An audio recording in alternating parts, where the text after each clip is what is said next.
Assalamualaikum kawan-kawan semua.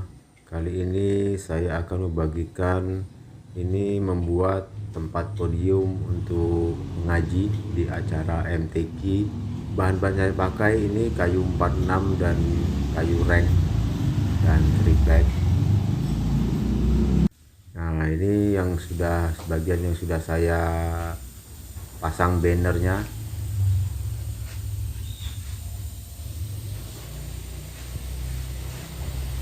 Nah, ini sudah proses pemasangan di tenda di pentas. Nah, ini lokasi tempat untuk pemasangan podium mengaji. Nah, ini bahan-bahannya nanti di sini akan kita pasang.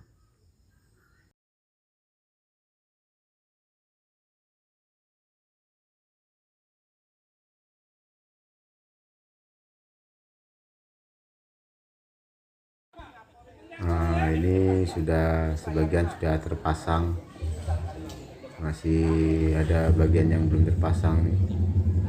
Nah, di sini nanti akan tempat untuk mengajinya. Ini bapak-bapak lagi sama-sama ini memasang tiang bendera nih. Nah, ini lokasinya. Akan tempat untuk mengaji.